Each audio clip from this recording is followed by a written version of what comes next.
நம்ம சந்தோஷாக்குள்ள என்டர் ஆயிட்டு யுனிவர்சல் கசினோலாம் தாண்டி உள்ள வரும்போது, இந்த ரெசார்ட் ஸ்டேஷன்லேருந்து அடுத்து பீச் ஸ்டேஷன் போலாம். அங்கருந்து பை வாக் இல்லன்னா அந்த கனெக்ட் பண்ற கார் இருக்கும். அது வழியா நடந்து போயிருந்தா அந்த ஹேங்கிங் பிரிட்ஜுக்கு போயிடலாம். ஸோ அந்த ஹேங்கிங் பிரிட்ஜுக்கு போறதுக்கு முன்னாடி அந்த பல்வான் கிரீன் இருக்கும். அங்கருந்து அப்படியே கிராஸ் பண்ணி போனீங்கன்னா, சீ சைட் பார்த்துக்கிட்டே அப்படியே உள்ள என்டர் ஆயிட்டீங்கன்னா பீச் வந்துரும்.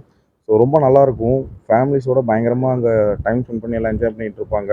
ஃப்ரெண்ட்ஸோட போனா ரொம்பவே ஜாலியா இருக்கும். அந்த இடமே ரொம்ப பயங்கர சூப்பரா இருக்கும்.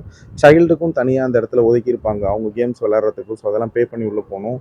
ரொம்ப ஹேப்பியா இருக்கும். இந்த சரவுண்டிங்கும் ரொம்ப ஜாலியா இருக்கும். உள்ள 7-Eleven இருக்கு. அங்க போயிட்டு வேணுங்கிறத வாங்கி சாப்பிட்டு போலாம். மேக்ஸிமம் நம்ம ஆளுங்க நெறைய பேர் அங்க வந்திருந்தாங்க. ரொம்ப நல்லா இருந்துச்சு. அந்த ஹேங்கிங் பிரிட்ஜில நடக்கும்போது அவ்வளோ சூப்பரா இருந்துச்சு. ஒன் பை ஒன்னா ஆள் போலாம். ஒரு ஆள் இப்படி, ஒரு ஆள் இந்த சைடும் வரலாம். ரொம்ப கேர்ஃபுல்லா கொஞ்சம் நடக்கணும். பார்த்து கேர்ஃபுல்லா நடக்கணும். அங்க 2 மணிமண்டபம் இருக்கும். அது வழியா மேலே ஏறி பார்த்தீங்க அப்படின்னா, ஒரு சைடு சீயும், ஒரு சைடு நம்ம கிராஸ் பண்ணி வந்த ஹேங்கிங் பிரிட்ஜோட டீட்டெயில்ஸ் இருக்கும். ரொம்ப நல்லாயிருக்கும். மேலேருந்து பார்க்கும்போது சூப்பரா இருக்கும். கண்டிப்பா நீங்க சிங்கப்பூர் வந்தீங்கன்னா ட்ரை பண்ணி பாருங்க. Thank you.